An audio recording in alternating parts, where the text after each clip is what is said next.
Alright, so welcome back everyone. Welcome back to Kerbal Space Program, the hardest career series. Today's episode went on a test flight to the Moon with the Kemini-B. On the previous episode we managed to get the cargo bay and its payload back safely through Kerbin's atmosphere from Kerbin orbit. However, it's a slightly higher challenge to come back from the Moon and get something through the atmosphere of Kerbin.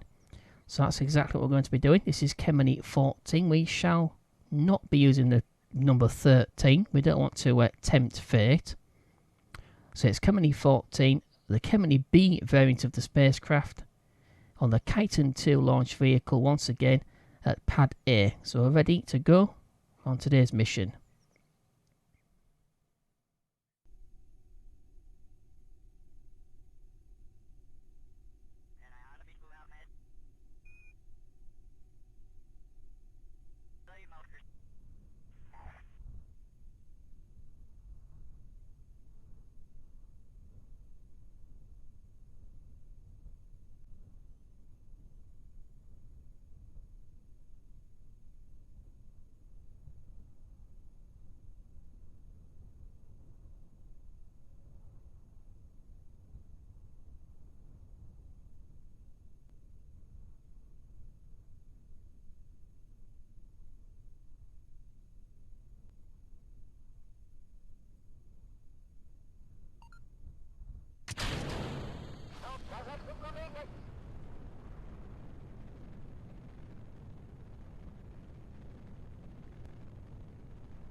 Okay, just finished with secularization.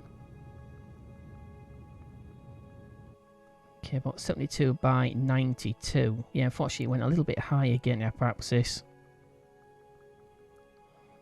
wonder about 850 delta V to get to the Moon, but the problem is that we're kind of a little bit more extra weight, kind of about half a ton, which is substantially more weight than we was carrying before, but this is a test. We've got no science equipment on board this. It is just a tank with some rocks in, basically, to make about half a ton's worth of weight. Okay.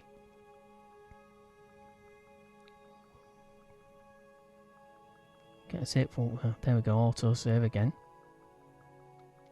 Got both SRBs back, as we saw.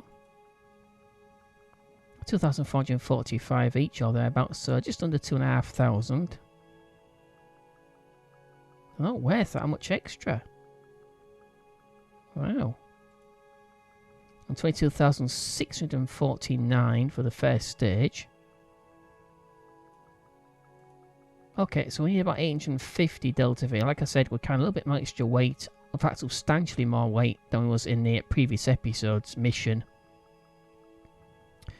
That science equipment doesn't exactly weigh a great deal, but it is worth a lot. So I wasn't going to sort of risk trying this Moon return with anything expensive. So I'll put the maximum amount of weight in instead. On the pad we was 140 tons exactly. And we have exactly 140 ton limit right now. Okay, so we'll head to the map view and plot the TMI, then we shall begin the burn. Obviously, we probably will have to finish off with the spacecraft's own propulsion system here.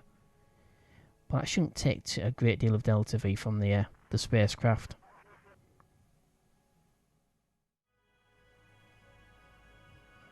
Okay, so plotted the TMI. About 52.5 kilometers above the Moon's surface. It's going to take 856,856.2 meters per second. We've only got 804 in the LH2 stage, so we'll have to finish this burn off with the spacecraft's own propulsion unit. It's not a big deal. We are carrying a substantially extra amount of weight compared to the previous episode, as already mentioned. Almost half a ton's worth of ore. Okay, so we've got 1 minute 55 second burn. We've only got 107 seconds on the LH2 stage. So it'll be a few seconds burn with the OMS system of the spacecraft itself. So we've got 10 minutes and 22 seconds and counting.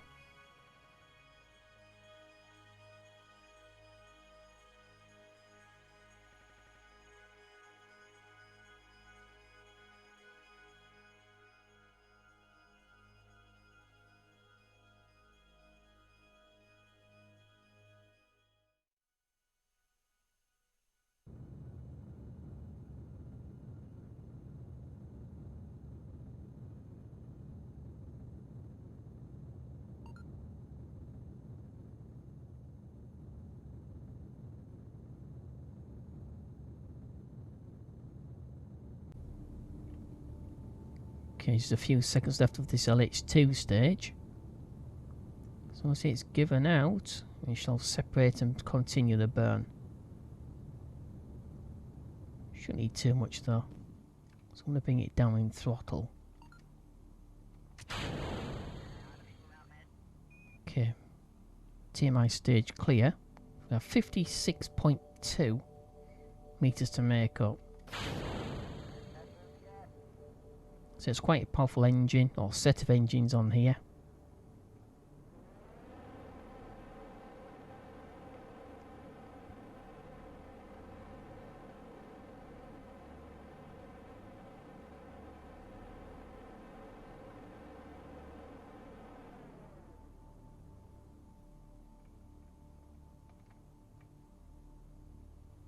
Okay.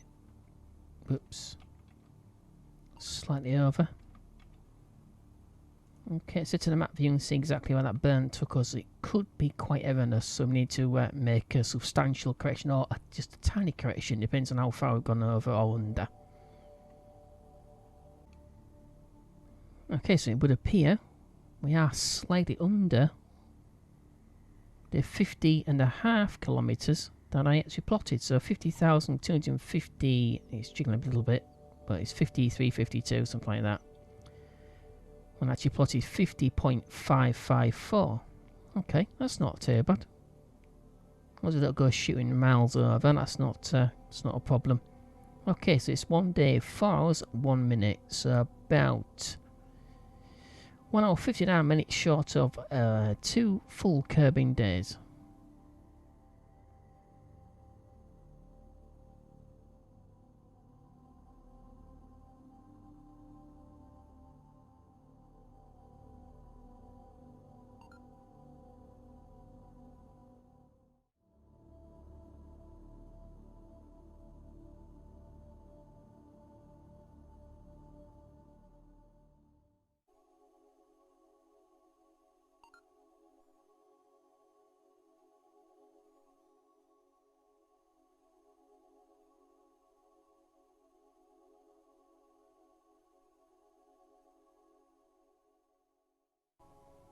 Okay, so in the map view, we have an apoapsis plotted of just under 80 kilometers. However, the 50 kilometer periapsis has moved under almost, well, 3.5 kilometers or so, from 50 down to 46.5. It costs 263 meters per second. It's a 40-second burn, and it's an hour and 25 minutes away. In the spacecraft itself, we have 1,500 now, but that includes all of the tanks of monoprop. So we can't go using all of that because it will affect our endurance. So we've got about endurance about a week with 2 crew. With more crew, obviously, we'll use more, as life support uses more, depending on how many crew you have. So our electric charge usage right now is absolutely 0. It's actually not. We are still using a slight amount of electric charge. Okay, so 1 hour 25 minutes.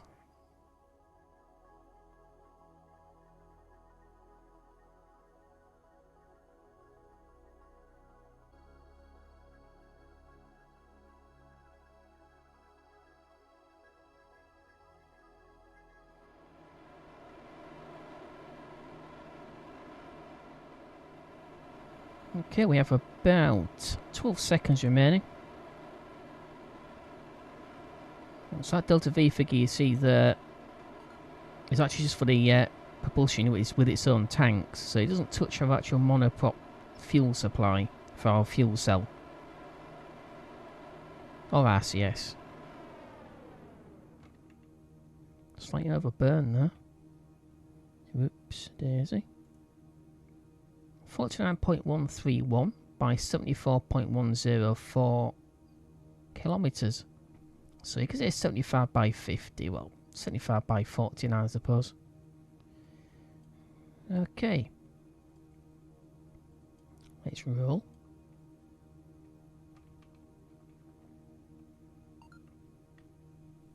Not quite that much.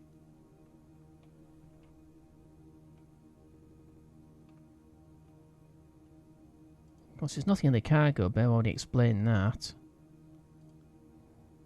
What we've got is a tank, as you can see on the resource panel. What's that? 38.59. So that could be extra fuel, if you wanted it to be. It's not a huge amount. 440, just under 450 kilos. So just over 50 kilos short of half a metric ton. Obviously we could carry more if we had the ability at the launch pad. Obviously we're limited to 140 tons. We are absolutely spot on there. Exactly 140 tons. So we can't go any higher than that on the mass right now. Okay, let's check life support. 17 days, 1 hour. 1,010 minutes. We will run out of monopop well before then. So just in case we start using the wrong monopop like we did before, I'm going to lock. Yeah, so the OMS kit. So I want to lock the OMS kit. So that is 800. Wow. Really? 851? Ah, I don't believe a word of that. No. That's counting now all. Oh, hang on a minute, what happened there? It's a bit strange. Okay, so when you lock the tank, it feeds off the rest of the monoprop tanks. Yeah. That's interesting. So basically these are a separate tank from the propulsion unit. So they actually count as an extra resource tank. So if you lock it, it switches to these 6 basically, and the 200 in the command module's service module, and the 10 litres worth of it in the command module. So locking it isn't really.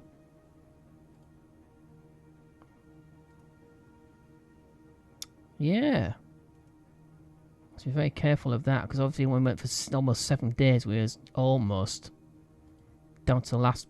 Actually, wasn't down to us, down to the last resource, monopod resource in the actual propulsion unit. We had nothing in the rest of the spacecraft. Okay. We don't want to deal with that. That would strand us. Okay. Let's leave them. We shall leave them in monorbit for about 4 days this time.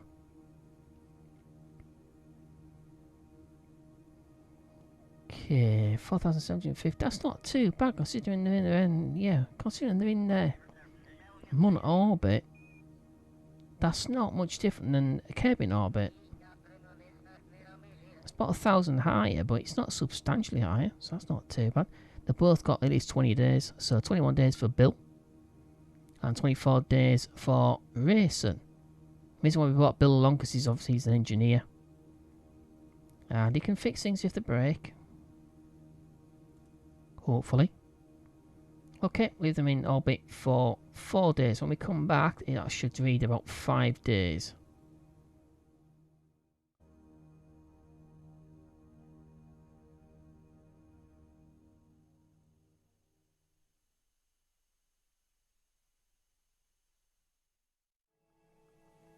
Okay, so we're back with Ray and Bill on Kemini-14.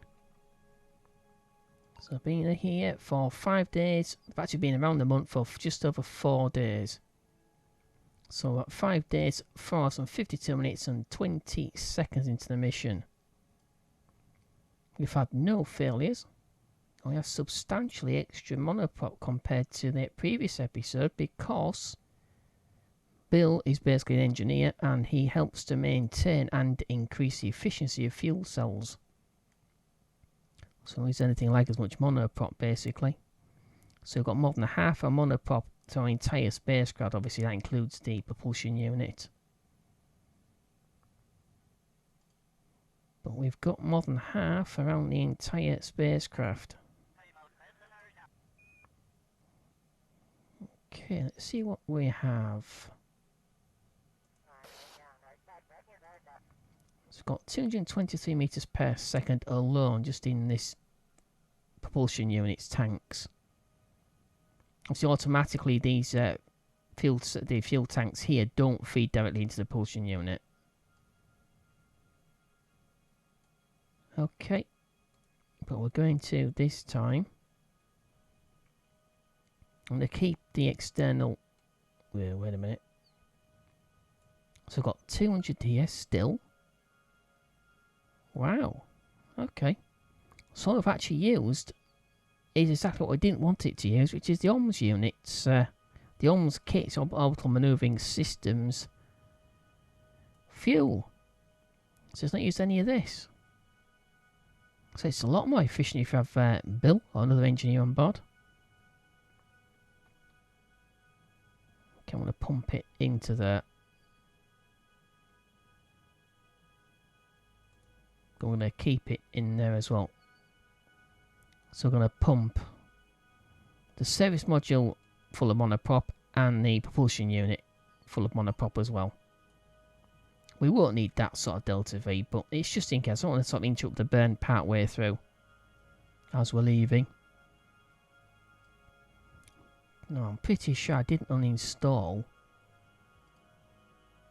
No, I didn't. Okay, we'll run it anyway. I was transferring this fuel over. Okay. So we've almost got a full tank in the OMS kit. Just short. 2.2% short, but we've got a full service module, which is important. Okay, I think that's about it. Okay, so the Mun departure burn costs us 305.3 meters per second. We've got 789. It's 40-second burn. It's in about 11 minutes and 40 seconds. We should have D5 finished by then. But we'll move to position.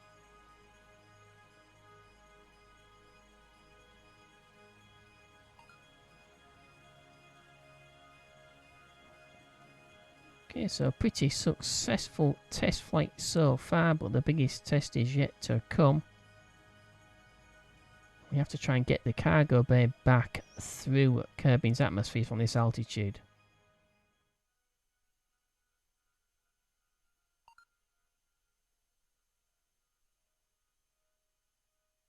Okay, so D5 start occultation navigation finished.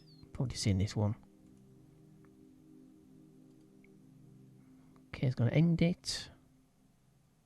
And then finalise it.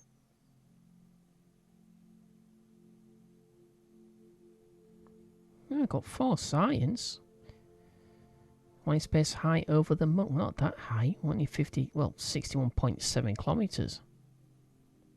Yeah, there's still a slight loss there. That pale green section just there means we've not got as much science as we should be able to. I think this is probably the clue. The photometer used is susceptible to radio frequency interference. So obviously, do we have to deploy this on an hour or something? Once we get those available, we shall try that. But obviously we can't do anything of the sort because you got to install it into the command mod anyway. Into the command pod, I should say. Okay, not too bad. So that's 4 science we've got anyway. Plus that whatever we get for getting the cargo bay back, we should get a boost in science at least. Getting this cargo bay back. I'm not going to be able to get it back unless I turn this hibernation off. Although we'll wait until we actually approach Kerbin. So this is some sort of extra electric charge compared to just the command pod. Okay. Okay, we've got just over 7 minutes and we shall be on our way back to Kerbin.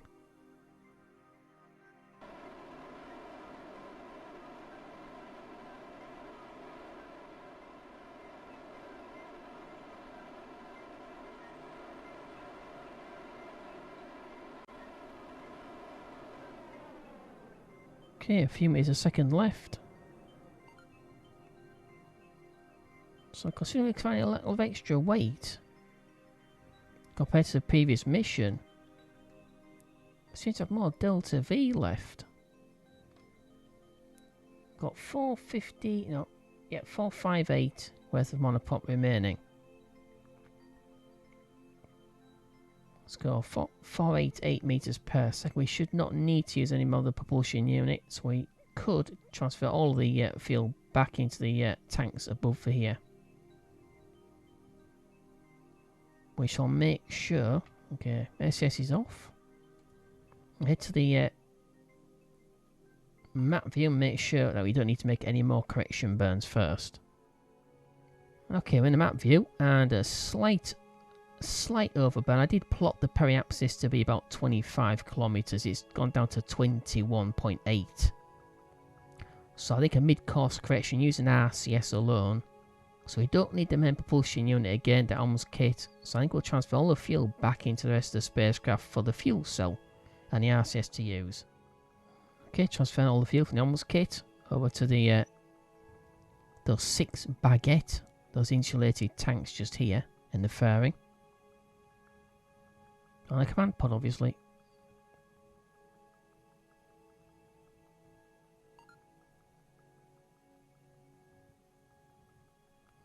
Okay. So, still no failures. We are approaching the end of the 5th day, isn't it? So, almost at day 6. We've got a substantial amount of monoprop left over. That's down to Bill. When he explained that, it increases the efficiency of your fuel cells as he maintains them. Obviously, your pilot can't do that. Your scientist can actually do that, but nowhere near as good as an engineer. Okay, that's the fuel transferred over.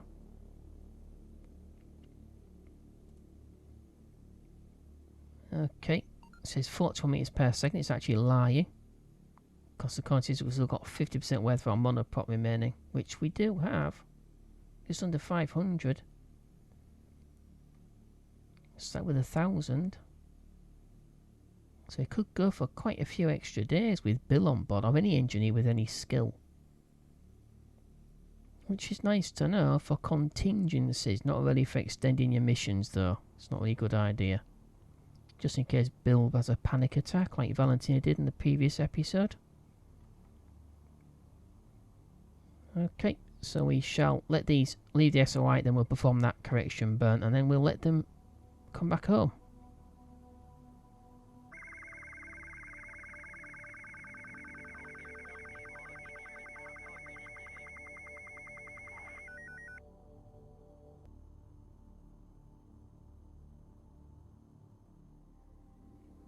Okay, just left the SOI of the Mun.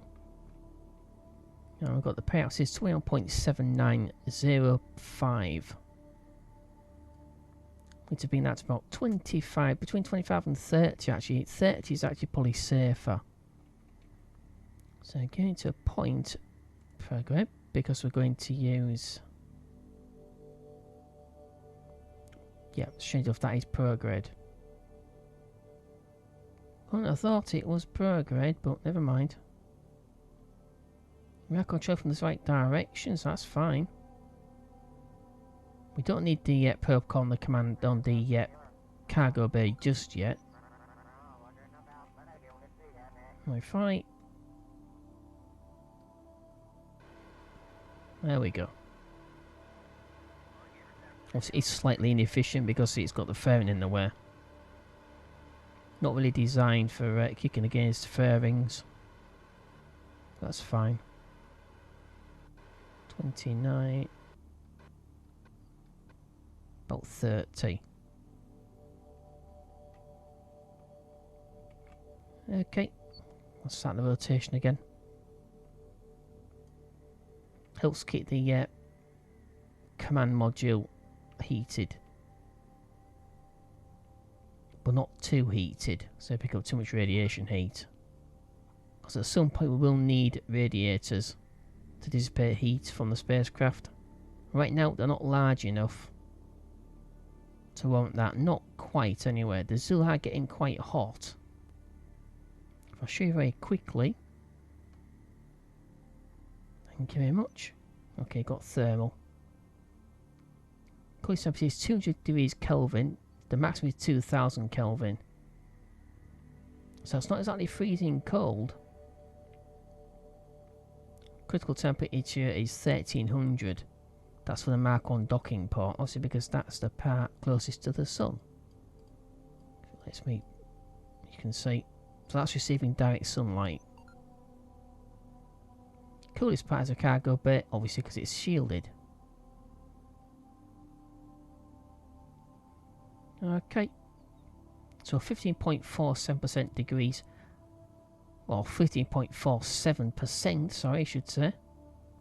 Of the critical thermal percentage, and the hottest part is the OMS kit. Okay, we have about 380 kilometers remaining. So we'll be hitting the atmosphere in about, I'll say about 3 minutes or so. So first of all, I'm going to let the OMS kit go. We'll let that clear. About 250 kilometers between, actually no, between 100 and 200 kilometers, we'll let the cargo bay go.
Okay, back at the Space Centre. Fully recovered the command pod with both crew, so that's Ray and Bill. Safely recovered. We've got 80 science, 80.6 actually, from that 4 that we got from the Star Occultation Navigation, the D5 experiment, high over the Mun. We also got an alert during the command pod re-entry phase that we recovered the actual cargo bay and its contents, so that's good, excellent. It's got 1,888 funds from recovered parts from the command pod. Yeah, no experience. And no new ribbons. Oh, never mind. Wasn't ready for ribbons or rewards or experience. It was for testing the cargo bay. And let's take a look. Right, well, it lets me bring it up, finally. There we go. That's all it's worth, 3,565. Obviously, with science equipment on board it would have been worth a lot more. So got 73.1% of it back. 100% speed. No, it wasn't. 2.44 meters a second. TACLS is 12 meters a second or slower. So looks like we've got it all back intact. So nothing lost. So 2,608. The actual value was 3,565. I don't know if that actually include. Is that actually including the OMS kit? It might be including the OMS kit because we didn't actually lose anything. Oh right, of course, monoprop. There we go. Obviously, minus the fuel. So that's all basically we actually used up. So that's the only reason we didn't get the full cost of it back. 221 for the fuel. Alright, excellent. Okay, so that clears the Kemini version B with the cargo bay. That clears it for both Kerbin orbit as well as Mun orbital operations as well. Okay. Obviously, as I said earlier on, 140 tons maximum at all of our available launch pads right now, and we was actually at 140 tons. So, but none of these science parts weigh that much. So even though you have to put quite a lot in the cargo bay, I don't think we'd actually be able to fit half a ton's worth of science equipment in the cargo bay anyway. So, all right, excellent. So that's another successful mission around the Mun. Alright, that's in this episode. Hope you enjoyed. If you did, don't forget to click like it. It's appreciated. If you do enjoy the content, please click the subscribe button. That's also much appreciated and does help the channel grow. So does sharing, which is very much appreciated as well. Alright, don't forget we have Discord, Facebook and Twitter. You find it to all three of those platforms on the banner front page of the channel. I spend most of my time on Twitter. That's where you'll catch me the most when I'm updating as to what I'm working on right now and in the future. Also, if you want to leave a comment or ask a question, you're more than welcome to do so. Alright, once again, thank you for watching. Hope to see you in the very next episode. In the meantime, as always, take care and bye-bye.